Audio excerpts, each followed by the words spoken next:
কিন্নি, কোথায় গেলে? একটু পানি দাও দেখি। গলাটা শুকিয়ে কাঠ হয়ে গিয়েছে আমার, যা গরম পড়েছে। নাও পানি, ভাতও এনেছি, খেয়ে নাও।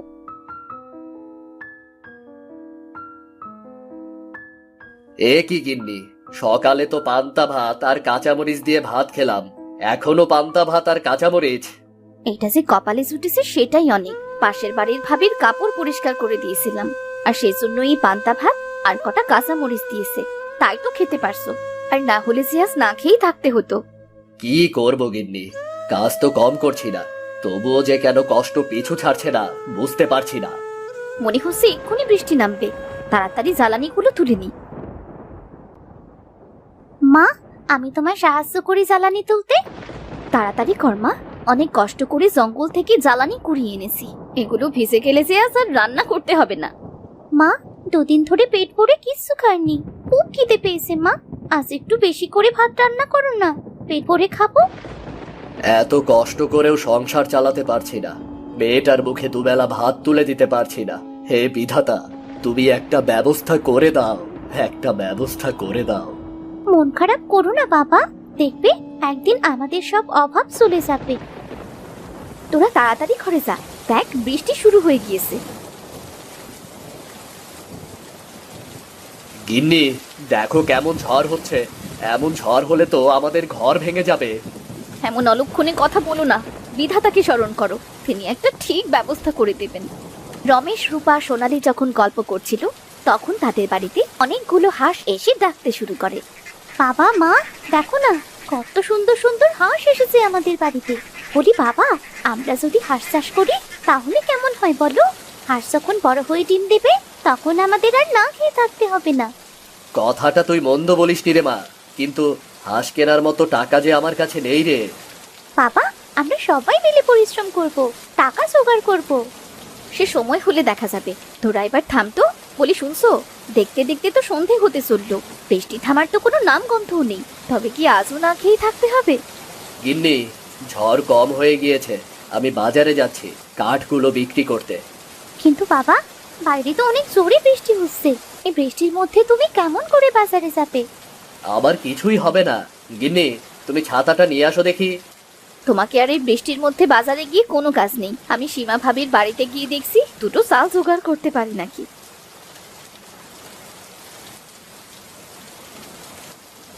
এই বলে রূপা একটা ছাতা নিয়ে সীমাদের বাড়িতে যায়, আর সীমাকে সব খুলে বলে। বলি আপনার জন্য কি আমি চাল নিয়ে বসে আছি নাকি? প্রতিদিন কিছু না কিছুর জন্য তো আসতেই থাকেন। আসলে ভাবি, বৃষ্টির জন্য আপনার ভাই কাঠ বিক্রি করতে যেতে পারেনি, কিন্তু আপনি তো ঠিক চাল নিতে চলে এসেছেন। বলি আমি কোনো চাল দিতে পারবো না, সকালে রান্না করা কিছু ভাত আর তরকারি আছে, গরুকে দেবার জন্য রেখেছিলাম, আপনি বরং সেটাই নিয়ে যান। ঠিক আছে ভাবি, আপনি বরং সেটাই দিন।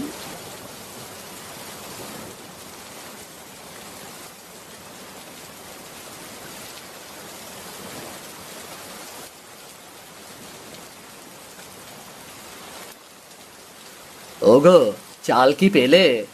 না, সীমা ভাবি চাল না দিয়ে অনেক অপমান করেছে, তবে সকালের কিছু বাসি ভাত দিয়েছে। আজ বরং এটা খেয়েই দিন কাটিয়ে দাও। আমার জন্য তোমাদের কত কথাই না শুনতে হয়। না, এবার থেকে আমাকে আরো পরিশ্রম করতে হবে।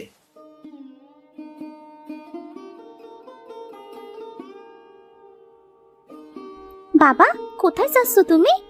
তোর কাশেম চাচার ক্ষেত পরিষ্কার করতে যাচ্ছি রে। আমিও যাব বাবা, তোমার সাথে আমিও যাব। কাশিম চাচার ক্ষেতের পাশেই তো নদী, নদীর উপর অনেক রকম শাক পাওয়া যায়, আমি সেগুলো তুলবো। তুমি বাজারে গিয়ে বিক্রি করো বাবা। তোকে কষ্ট করতে হবে না মা, তুই খেলতে যা। না বাবা, আমি টাকা গুছিয়ে হাঁস কিনতে চাই। মেয়েটা মধ্য বলেনি, আমিও মানুষের বাড়িতে কাজ করব। সবাই মিলে কাজ করলে হাঁস কেনার ঠিক একটা ব্যবস্থা হয়ে যাবে। আচ্ছা ঠিক আছে, তবে চল তুই আমার সাথে।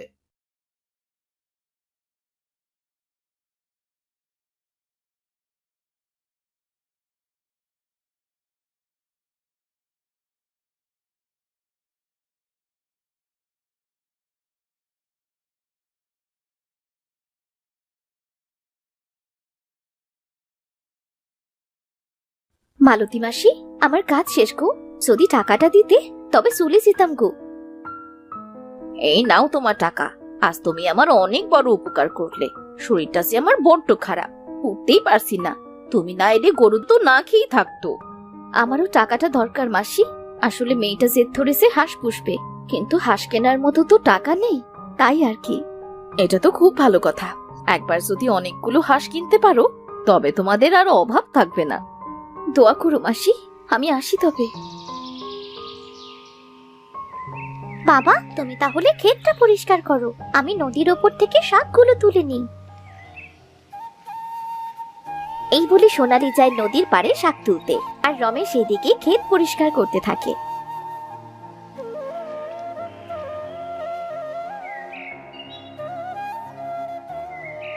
বাবা, আমার শাক তোলা হয়ে গিয়েছে। ঠিক আছে, আমারও ক্ষেত পরিষ্কার করা শেষ। তোর কাশেম চাচার কাছ থেকে টাকাটা নিয়ে আসি। টাকা আনতে যেতে হবে না, এই নাও তোমার টাকা ভাই। ঠিক আছে ভাই, দরকার পড়লে আবার ডাক দিয়েন। আমি আজ আসি তবে।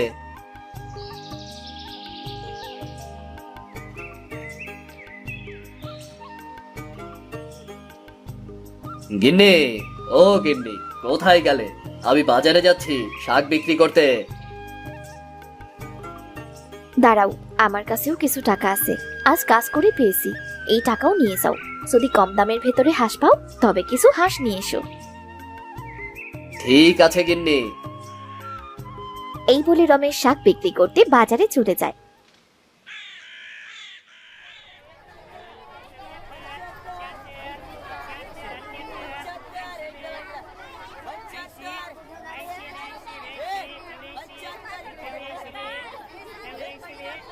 কিছুক্ষণের ভেতরেই রমেশের সব শাক বিক্রি হয়ে যায়।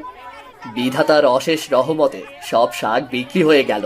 ওই তো একটা লোক হাঁসের বাচ্চা বিক্রি করছে। আমার কাছে যা টাকা আছে সেটা দিয়ে তো আর বড় হাঁস কেনা যাবে না। আমি বরং হাঁসের বাচ্চা কিনে নিয়ে যাই। বলছি দাদা, এই হাঁসের বাচ্চাগুলোর দাম কেমন? আজ আমি কম দামে হাঁস বিক্রি করছি। আপনি এই 15টা হাঁসের বাচ্চা 800 টাকা দিয়ে নিতে পারবেন। দাদা, আমার কাছে তো 800 টাকা হবে না, সব মিলিয়ে 710 টাকা আছে। আপনি বরং আমাকে দুটো কমিয়ে দিন, কেমন? এতে আমার লস হয়ে যাবে। আচ্ছা ঠিক আছে, তবে আপনি 13টা বাচ্চাই নিন, কেমন? এই নিন দাদা আপনার টাকা, আমি আসি তবে।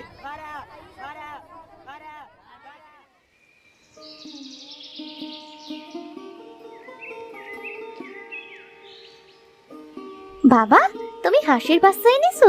আমার খুব আনন্দ হচ্ছে বাবা। আমাদেরও আজ থেকে অনেক হাঁস হলো। ওগো, এতগুলো যে হাঁসের বাচ্চা আনলে, তা এত হাঁস বড় হলে তুমি রাখবে কোথায়? আর তাছাড়া ওদের জন্য খাবার এনেছো, আজ ওদের কি খেতে দেবে? না গিন্নি, হাঁস কিনে সব শেষ হয়ে গিয়েছে। আচ্ছা মা, আমি হাঁসগুলোকে ছেড়ে দিয়ে চারপাশটা ঘুরিয়ে নিয়ে বেড়াই। ওরা পোকামাকড় কুটে কুটে খাবে, আর কার একটা ঠিক ব্যবস্থা করা যাবে। তবে তুই দেখ, কিছু খাওয়াতে পারিস নাকি? লতা ভাবির কাপড় পরিষ্কার করে দেওয়ায় সে কিছু চাল দিয়েছে, আমি বরং সেটাই রান্না করি। এই বলে রূপা রান্না করতে চলে যায়, আর সোনালী হাঁসের বাচ্চাগুলোকে ছেড়ে দেয় পোকামাকড় খাওয়ানোর জন্য। হাঁসের বাচ্চা কিছু না খাওয়ায় সোনালী ঘরে চলে যায়। এই ফাঁকে হাঁসের বাচ্চাগুলো হাঁটতে হাঁটতে একসময় সোনালীদের বাড়ির পাশের পুকুরে চলে আসে। মা, ওমা, হাঁসের বাচ্চাগুলোকে যে কোথাও দেখছি না, ওরা গেল কোথায় সব? ওদের কোথায় রেখে গিয়েছিলি? কত আশা করে নিয়ে এসেছিলাম ওগুলোকে, সেই আশা বুঝি আর পূর্ণ হলো না। আসলে মা, হাঁসের বাচ্চাগুলো কিছুই খাচ্ছিল না, তাই ঘরে গিয়েছিলাম ওদের খাবার মতো কিছু আছে কিনা তাই খুঁজতে। এসে দেখি। আরে মেয়েটাকে বকাবকি না করে তাড়াতাড়ি হাঁসগুলো খোঁজো, না হলে যে শেয়াল কুকুরে ধরে খাবে। তারা সবাই মিলে হাঁসের বাচ্চাগুলো খুঁজতে শুরু করে। হঠাৎ সোনালী দেখে তাদের বাড়ির পুকুর পাড়ে তাদের হাঁসের বাচ্চাগুলো ঘাস খাচ্ছে। মা, বাবা, ওই তো আমাদের হাঁসগুলি পুকুর পাড়ে কি সুন্দর করে ঘাস খাচ্ছে। আরে তাই তো। মা, এখন থেকে আর হাঁসের চিন্তা করতে হবে না, এই পুকুর পাড়ের ঘাস খেয়ে ওরা বড় হবে। কথাটা মন্দ বলিসনি, কিন্তু ওদের কোথায় রাখবো? তেমন জায়গাই তো নেই। কেন বাবা, তুমি এই পুকুর পাড়ে হাঁসগুলোর থাকার জায়গা করে দাও। তাছাড়া এই পুকুর তো আমাদেরই। এখানে হাঁস পুষলে অনেক ভালো হবে, ওদের গোসল করতেও সুবিধা হবে। বলি আমরা বরং এই পুকুরে ছোট ছোট মাছ ছাড়বো। শুনেছি মাছ খেলে হাঁস অনেক বড় হয় আর তাড়াতাড়ি ডিম পাড়ে। হাঁসগুলো ভালোভাবে বড় করার জন্যে আমাদের সবাইকে অনেক পরিশ্রম করতে হবে। মা সোনালি, হাঁসের বাচ্চাগুলোর পেট ভরে গিয়েছে, আজ এদের বাড়িতে নিয়ে চল। কাল ওই পুকুর পাড়েই আমি হাঁসের জন্য ঘর বানিয়ে দেব। ঠিক আছে বাবা।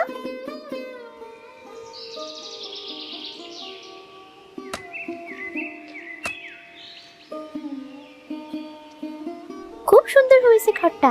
বাড়ির সামনে সব সময় দেখাও যাবে। পুকুর পাড়টাও খুব ঠান্ডা, হাঁসগুলোর কষ্ট হবে না। হ্যাঁ রে মা। আচ্ছা, আমি শাক তুলে বিক্রি করতে যাচ্ছি। গিন্নি, তুমি দেখো কারো বাড়ি কাজ পাও কিনা। কিছুদিন কষ্ট করে পুকুরে কিছু ছোট মাছ ছাড়বো, যাতে হাঁসের খাবার কষ্ট না হয়। বড় হলে কি আর শুধু ঘাসে হবে? আচ্ছা ঠিক আছে, তবে আমি যাচ্ছি। সোনালি মা, তুই তোর বাবার সাথেই যা। এই বলে রূপা কাজ খুঁজতে চলে যায়। রমেশ আর সোনালি শাক তুলে বিক্রি করে, পুকুরে মাছ ছাড়ে। পুকুরের ওপর থেকে ঘাস আর পুকুর থেকে মাছ খেয়ে তাদের হাঁস অনেক বড় হয়ে যায়। আরে রমেশ ভাই, তুমি দেখি পুকুর পাড়ে হাঁস পুষতে শুরু করেছো। সেদিন যে হাঁসের বাচ্চা কিনেছিলে, সেটা সেই হাঁস না? হ্যাঁ ভাই, আসলে হাঁস পুষবার মতো তেমন জায়গা আমার নেই, তাই তো পুকুর পাড়েই হাঁসের খামার দিয়েছি। ওদের খাবার কেনার মতো টাকা নেই, এই পুকুরেই হাঁসগুলো সবসময় থাকে। ঘাস আর মাছ খেয়ে বাঁচে ওরা। কি বলছো? ঘাস আর মাছ খেয়ে তোমার হাঁস এত বড় হয়ে গিয়েছে? হ্যাঁ ভাই, দেখবে এবার তোমার সব অভাব কেটে যাবে। তোমার হাঁস খুব তাড়াতাড়ি ডিম দেবে। আমি আসি তবে। রিতম সেখান থেকে চলে যায়। কেটে যায় আরো কিছুদিন। একদিন সকালে খামারের দরজা খুলতে গিয়ে সোনালি দেখে তাদের 2টা হাঁস মারা গিয়েছে আর বাকি হাঁসগুলো সব অসুস্থ। হাই হাই হাই, এই কি সর্বনাশ হলো! বাবা মা দেখো, আমাদের সব শেষ হয়ে গেল। কি হয়েছে? অমন করে কাঁদছিস কেন?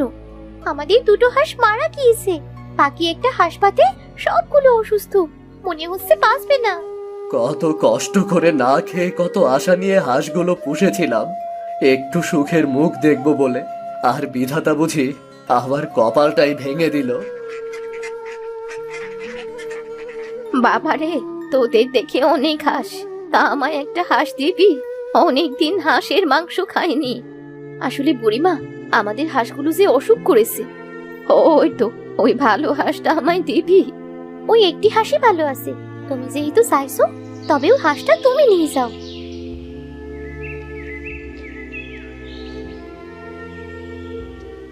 তোদের মন অনেক বড়, একটা হাঁস বাঁচবে জেনেও সেটা আমায় দিয়ে দিলি। একটা হাঁস দিয়ে আর কি হবে বুড়িমা? কত কষ্ট করে জায়গা না থাকায় পুকুর পাড়ে হাঁস পুষেছিলাম। জানি না কি হলো সব হাঁসের, সব অসুখ করেছে। পুকুর পাড় তো ভেজা স্যাঁতসেঁতে জায়গা। পুকুরের পাড় থেকে একটু দূরে খামার করতে পারতি বাবা। এমন স্যাঁতসেঁতে জায়গায় তো হাঁসের অসুখ করবেই। হাঁসেরা পানিতে থাকে ঠিকই, কিন্তু রাতে তো তাদের শুকনো জায়গার দরকার। কি করব বুড়িমা, এই জায়গা ছাড়া আমার যে আর কোনো জায়গা নেই। এই হাঁসগুলো আমার শেষ সম্বল ছিল গো বুড়িমা, আমার শেষ সম্বল ছিল। কাঁদিস না বাবা,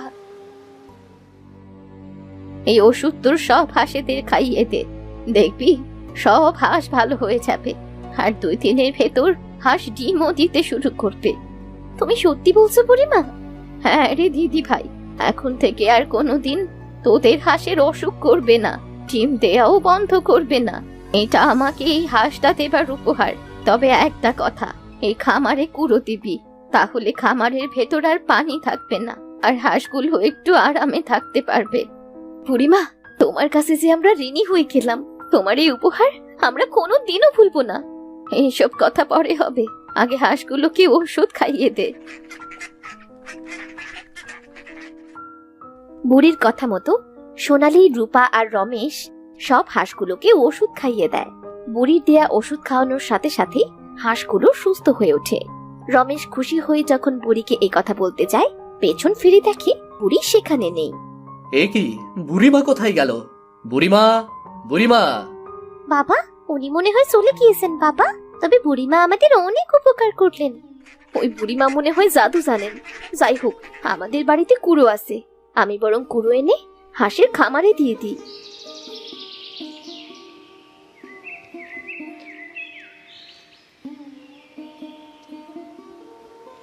রূপা বাড়ি থেকে কুড়ো এনে হাঁসের খামারে দিয়ে দেয়।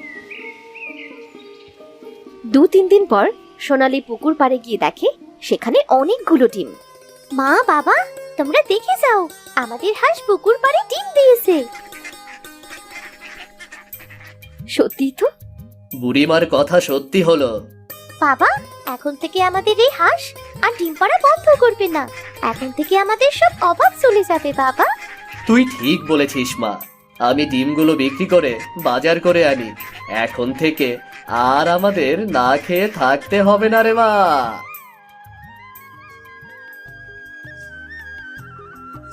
রমেশ খুশি মনে হাঁসের ডিম নিয়ে বাজারে চলে যায়। সে ডিম বিক্রি করে বাজার করে আনে। আর এরপর থেকে তাদের সবগুলো হাঁসে প্রতিদিন ডিম দিতে শুরু করে, যা বিক্রি করে তাদের সংসারটা ভালোভাবেই চলে।